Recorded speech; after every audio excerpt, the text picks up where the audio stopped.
There are decades where nothing happens, and there are weeks where decades happen. We spend years in motion, working, hustling, learning, building. And yet, for many of us, something essential feels missing. It's a silent ache, almost imperceptible beneath the noise of our routines. You wake up, you perform, you survive. But deep down, the question lingers like background static. Who am I, really? And more hauntingly, what if I've never truly met myself? In a world obsessed with productivity, performance, and public image, we rarely pause long enough to hear the quieter voice within, the one that is always trying to impress, please, or win.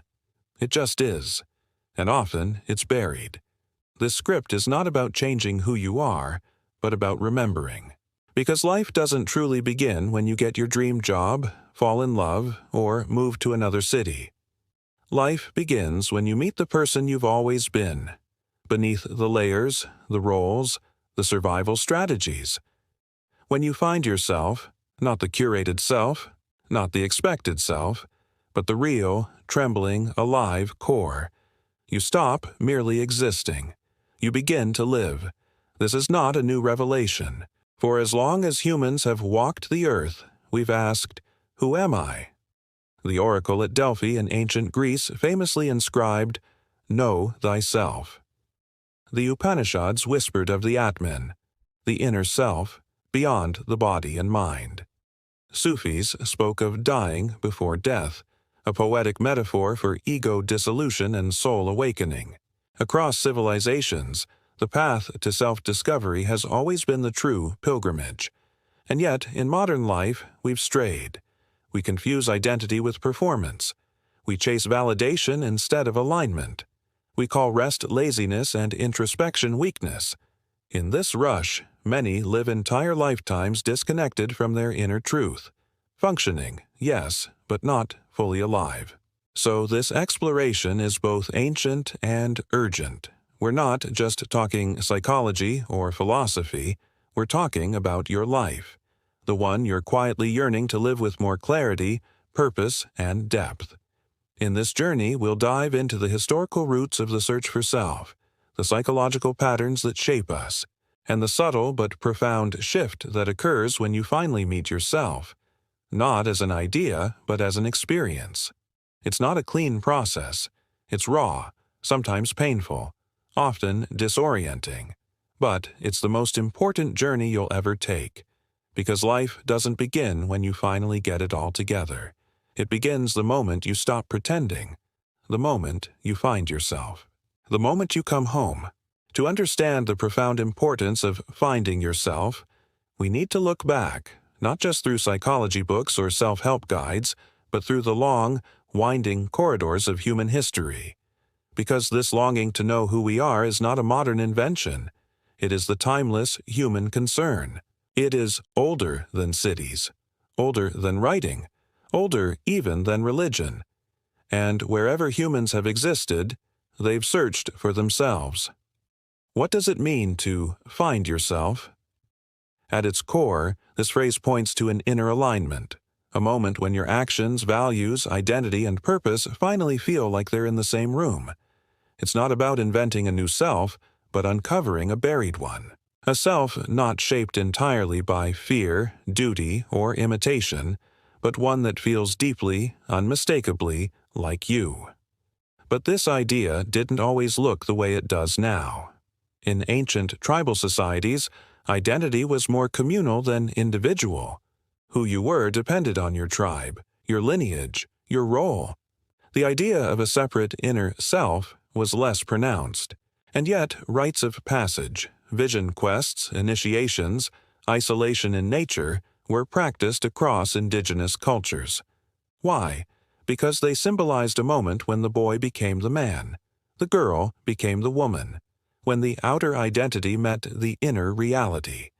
These rituals often involved pain, solitude, or symbolic death, because transformation always demands a confrontation with truth. Fast forward to ancient Greece, and the philosophical search for self begins to take shape. Socrates famously declared, "The unexamined life is not worth living." To him, true wisdom wasn't about knowledge, but self-awareness. In Platonic thought, the soul was eternal, but it was trapped in illusion. One had to remember the truth, not discover it. Self-knowledge, then, was spiritual liberation.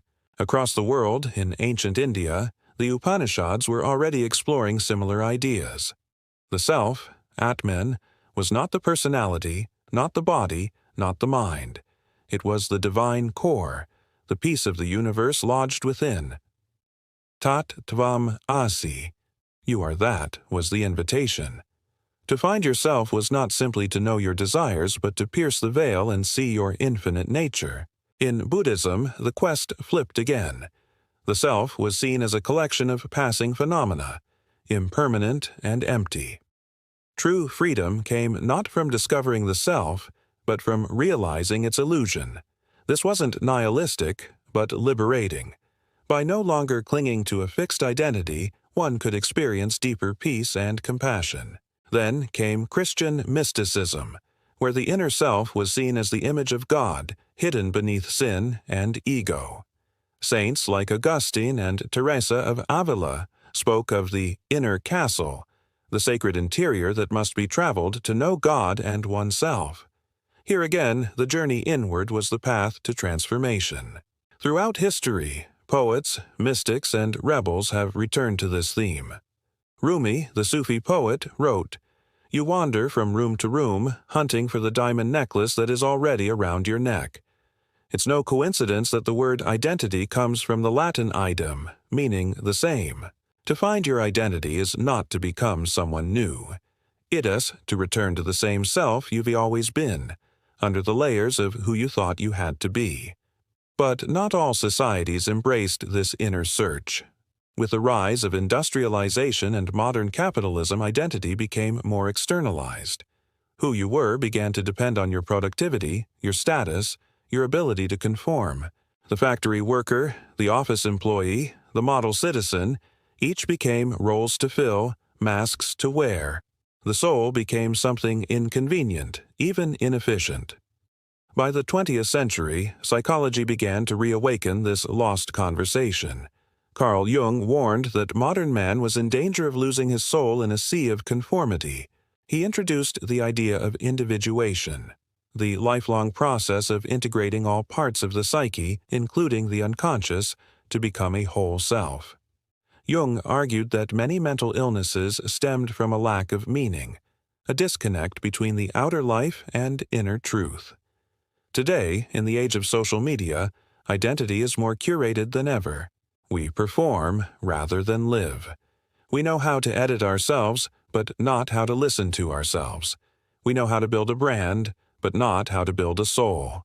And yet, the longing persists. People still travel the world, not for vacation, but to find themselves. People still break down at 35, 45, 65, not because they're weak, but because they're lost. People still lie awake at night, not haunted by failure, but by a quiet voice asking, "Is this who you really are?" Despite all our technological advancement, the inner journey remains unfinished, and it remains essential, because through every age, one truth echoes. You cannot live a life that is truly yours until you know who you are. To find yourself is not just a spiritual idea. It is a deeply psychological process, one that every human undergoes, consciously or unconsciously, through crises, relationships, achievements, and breakdowns. The modern world may treat it as a luxury or a midlife cliché, but psychology reveals that self-discovery is fundamental to mental health, emotional resilience, and a meaningful life. Let's begin with a simple truth. You are born with potential, instincts, and temperament. But identity, your beliefs, values, dreams, personality, is something you construct over time. And much of that early construction is done for you. In your early years, you internalize scripts. Success looks like this. These messages form what psychologist Carl Rogers called the conditions of worth. They're the silent contracts we absorb. If I act this way, I'll be loved. If I don't, I'll be rejected. And so, to survive, you build a false self. This isn't deception, it's adaptation. A child doesn't choose authenticity over love. A child will always choose love, even if it means silencing who they really are. Carl Jung called this social mask the persona. It's not inherently bad, it helps us function in society. But when we mistake the mask for the face, we lose access to the deeper self beneath. Over time, the inner voice grows faint. You become what others expect, forgetting what you desire. You achieve goals that don't fulfill you. You enter relationships that don't reflect your soul. You feel success but not joy. You feel loved but not seen. This is not failure. Jung believed that true growth begins when the unconscious, the parts of us we've rejected, buried, or feared, starts to rise. This process, which he called individuation, involves integrating the shadow, the repressed emotions, desires, and aspects of the self that we deemed unacceptable. The irony: you may think your anger makes you bad, but your anger may be the boundary you were never taught to set. You may fear your sensitivity, but that softness is also your empathy, your artistry, your insight. You may deny your ambition, your sexuality, your strangeness, yet in doing so, you deny your aliveness. Modern psychology echoes this. In internal family systems, IFS therapy, the self is seen not as a monolith, but a system of parts, each with its own voice, role, and wound. The inner critic, the wounded child, the protector, the exile. Healing involves hearing them, not silencing them. Leading them with what IFS calls the self, calm, curious, compassionate awareness. In cognitive behavioral therapy, CBT, distorted beliefs about the self, like I'm not enough or I must be perfect, are identified and replaced with healthier, more accurate thoughts. But even CBT, rooted in rationality, acknowledges that the stories we tell ourselves shape our reality. And then there's developmental psychology, which outlines how identity evolves through life stages. Erik Erikson, for instance, described adolescence as the stage of identity versus role confusion. But what S often ignored is that many people remain stuck in this phase well into adulthood, especially in a society that prioritizes fitting in over becoming real. We must also look at Maslow's hierarchy of needs, where self-actualization sits at the top, not survival, not safety, not approval, but the fulfillment of your inner potential. Maslow studied healthy, thriving individuals and found that self-actualization was marked by authenticity, autonomy, and a deep sense of purpose, not the absence of pain, but the presence of meaning. But what makes finding yourself so difficult? We live in a culture that rewards performance over presence. From an early age, you're taught to be somebody, but the somebody they want, not who you are. We're saturated with curated identities on social media. Algorithms reinforce the persona you've constructed, rarely the one you're becoming. Comparison replaces introspection. Identity becomes branding. Selfhood becomes marketing. In this environment, losing yourself is easy. Finding yourself? That becomes an act of rebellion. Yet the desire persists.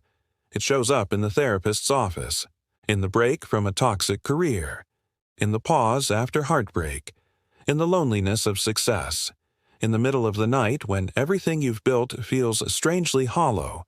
That's not failure. That's your psyche knocking on the door, whispering, "There's more." Jung once said, "And yet, facing the soul is the only way we heal." Here, ancient wisdom converges beautifully with modern science. In Sufi mysticism, the self is described in layers, from the lowest, the commanding self, to the highest, the purified self. The path is one of refinement, not of changing who you are, but polishing the mirror so you can finally see clearly. This is mirrored in Jungian individuation, integrating all parts to become whole. In mythology, the theme is everywhere.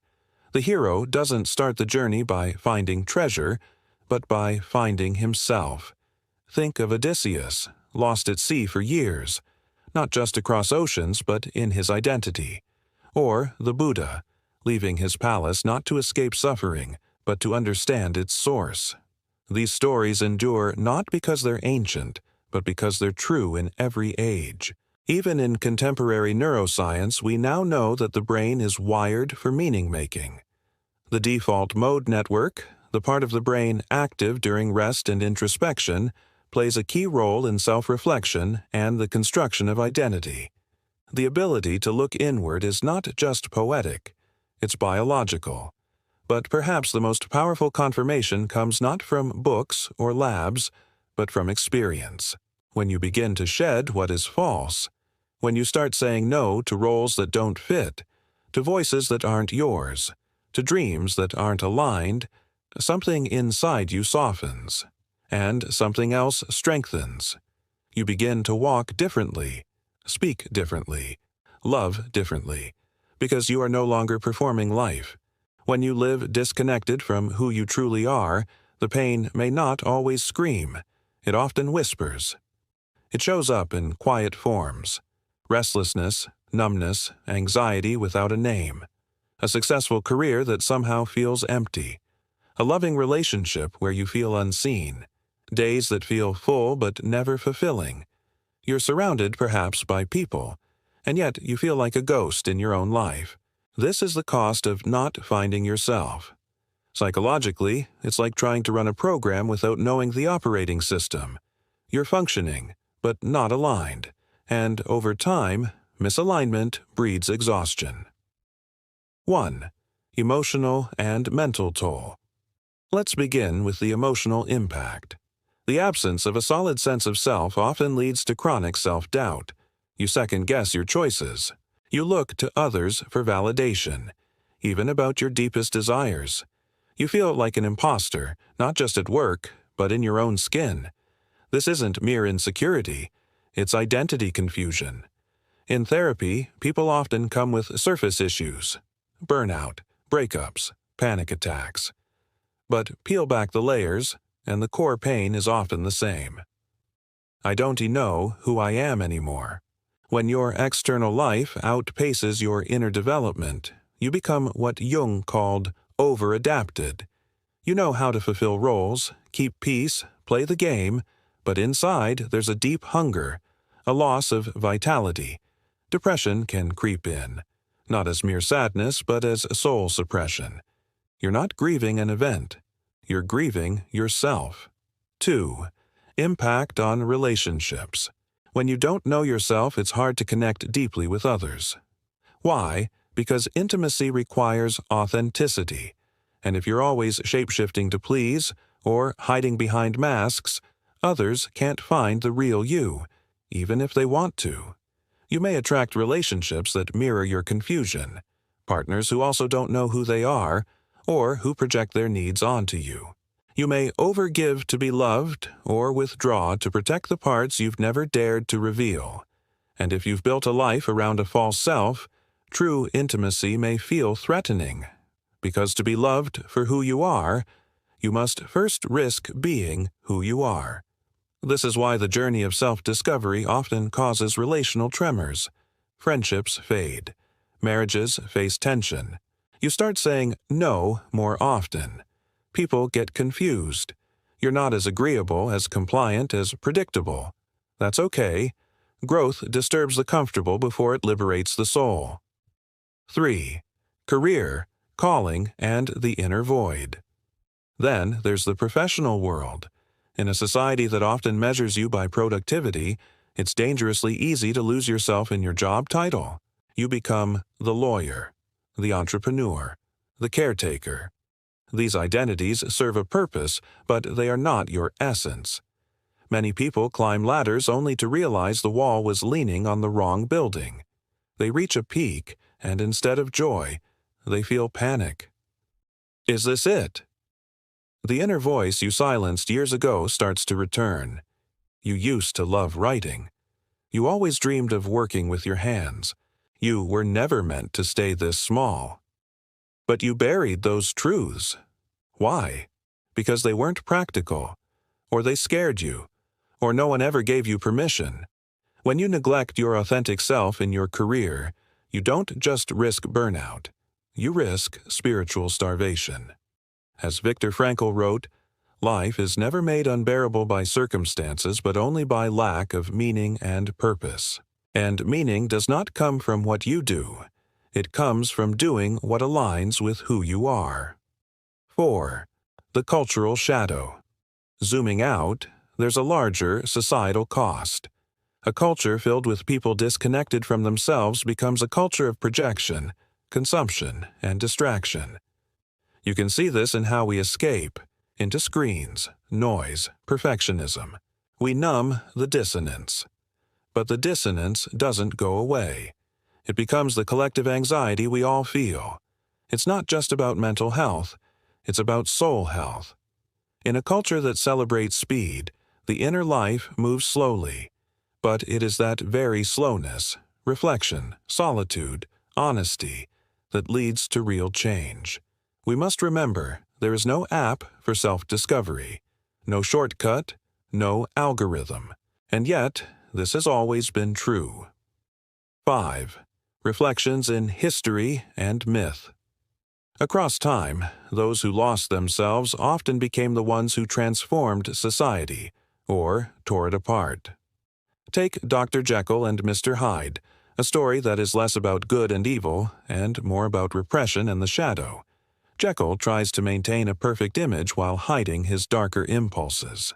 In doing so, he unleashes chaos. The moral isn't that darkness is bad, it's that denying it splits the soul. Or look at the Greek myth of Narcissus. Commonly misunderstood as a story of vanity, its deeper message is about self-alienation. Narcissus doesn't fall in love with himself. He falls in love with his reflection, an image. And in doing so, he perishes. The myth warns us. When we fall in love with our image instead of our essence, we lose our way. Even real historical figures reflect this struggle. Sylvia Plath, brilliant and gifted, wrestled with a self she could never fully hold. Her journals are filled with contradictions, wanting to be seen, but terrified of it. Her tragedy is not just mental illness, but the loneliness of not knowing which self was real.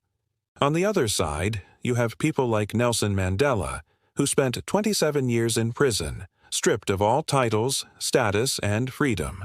And yet, he emerged not broken, but rooted, because in solitude he met himself, and in meeting himself, he found a strength that could change the world. This is the paradox. Sometimes we must be stripped of everything we think we are to discover who we've always been.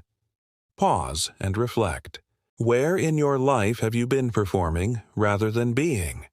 Which parts of yourself have you silenced to fit in or feel safe? And what might change if you trusted that the real you is not too much, but just enough? When we deny the journey inward, we pay the price outward, in mental health, in love, in purpose. But the opposite is also true. When you begin to find yourself, not as a concept but as a living truth, you become more resilient, more grounded, more free. You move through life not asking, who do they want me to be, but who am I, really? And from that place, you begin to live, not just exist. You don't find yourself all at once.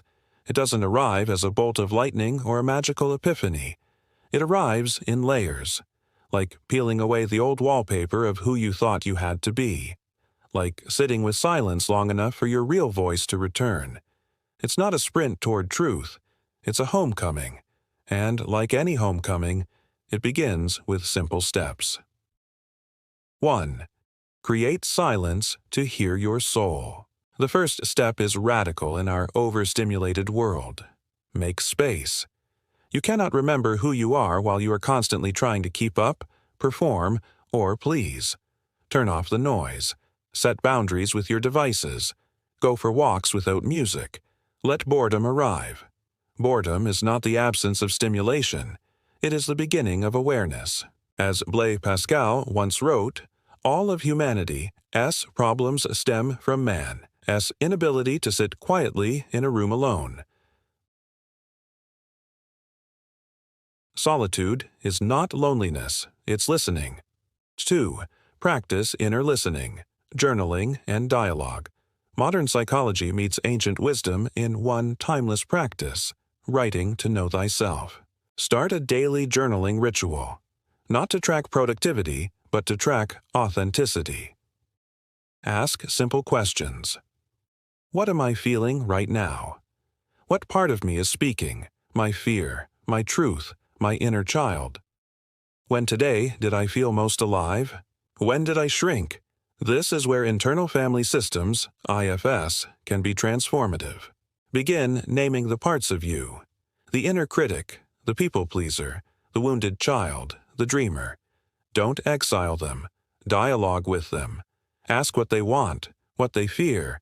Let the self, the calm, compassionate inner witness, lead the conversation. Over time, you'll see a pattern. Your real self was never missing, just unheard. 3. Embodied practices. Let the body speak. So many of us try to think our way into self-discovery, but the body remembers what the mind forgets. Try somatic practices. Yoga, breathwork, intuitive movement. Not as exercise, but as exploration. Ask your body, where do I hold tension when I'm trying to perform? What happens in my chest when I speak the truth? What does my gut say when I enter this room, this relationship, this decision? You're not just discovering yourself through thought. You're remembering yourself through felt experience. 4. Revisit and reclaim the past. To find yourself, you must sometimes return to the places you got lost. Set aside time to reflect on old beliefs. Who told me I had to be like this? Whose voice am I still carrying? What dreams did I abandon to belong? This is where shadow work begins. Not to judge yourself, but to reintegrate the parts you've buried. That too loud child, that too sensitive teenager, that artist you left behind for something more realistic. As Rumi said, don't turn away. Keep your gaze on the bandaged place. That's where the light enters you. Reclaiming your wholeness means learning to love what you were told was unlovable. 5. Live by values, not scripts. Many people confuse identity with preferences or achievements, but your real identity is deeper. It's shaped by values. Take time to identify what matters most to you, not what you were taught to value, but what truly lights you up. Do you value freedom more than security? Creativity more than conformity? Depth more than comfort? Now ask, does my current life reflect those values? If not, start small. One aligned choice per day. One yes to your truth. One no to the script that no longer fits. This is how transformation becomes sustainable, through consistent micro-courage. 6. Use archetypes to navigate. Ancient cultures used archetypes, universal characters or symbols, to navigate identity. You can do the same. Ask yourself, what archetype am I living in right now? The hero, the caregiver, the rebel, the artist, the magician. Then ask, which archetype is calling me next? Carl Jung believed we all have an inner pantheon of archetypes, and healing often involves activating the dormant ones. If you've always been the responsible one, maybe your inner wild woman or trickster needs permission to speak. These archetypes give form to the formless. They help you map the invisible territory of the self. 7. Spiritual tools: meditation, prayer, stillness.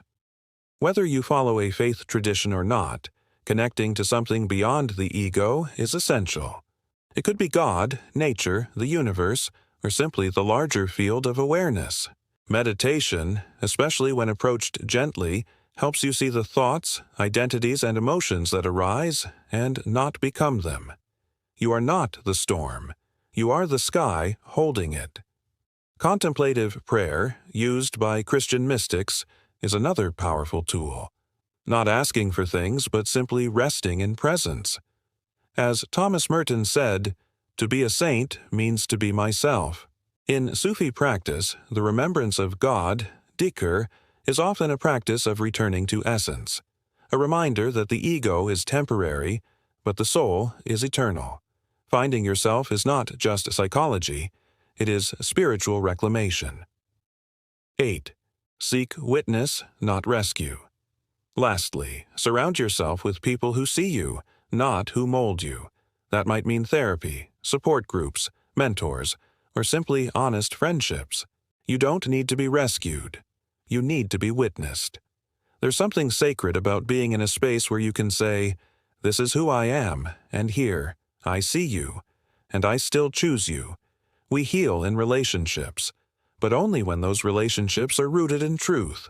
You are not a project to be fixed. You are a person to be remembered.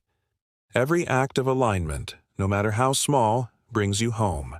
Every time you listen instead of perform, speak truth instead of hide, choose love instead of fear, you become more you. And in doing so, life begins, not as a performance, but as an unfolding. Somewhere along the path of life, many of us were taught a quiet lie, that who we are is not enough, that we must earn our worth, that we must shape ourselves into something more acceptable, more efficient, more likable. And so, we began to trade pieces of our true selves, our wildness, our dreams, our questions, for praise, protection, and belonging. We became who the world wanted. We forgot who we were. But here's the deeper truth. Life doesn't truly begin until you start coming back to yourself. Not the self shaped by fear, not the self curated for likes or applause, but the self that was there before the world told you who to be. That self isn't perfect. It's layered, messy, beautiful. It's the child who once danced without reason, the teen who asked too many questions, the adult who still deep down longs for meaning over mimicry. That self doesn't need to be invented. It needs to be remembered. And when you begin this remembering, something shifts. Not all at once, but slowly, like the first light after a long night. You start to feel again, think again, love again, not just others, but the person you meet in the mirror. You begin to live with more intention. You ask different questions. You stop chasing lives that dawn to fit and start building one that does, even if it is quieter, slower, more real. And most of all, you start walking with a sense of inner direction, not always knowing the destination, but deeply knowing the compass. That compass is you. What you are looking for is where you are looking from. St. Francis of Assisi. The search ends where it begins. Within. Your journey back to yourself is not selfish, it's sacred, because the world doesn't need more copies. It needs you, the real, whole, awakened you. You may lose people. You may outgrow versions of yourself, but what you gain is something far more enduring. Peace, alignment, integrity, not perfection, but wholeness. So ask yourself, what if I stopped performing and started being? What if I trusted my inner knowing, even when it scares me? What if life has been waiting, not for a better version of me, but for the real me to arrive?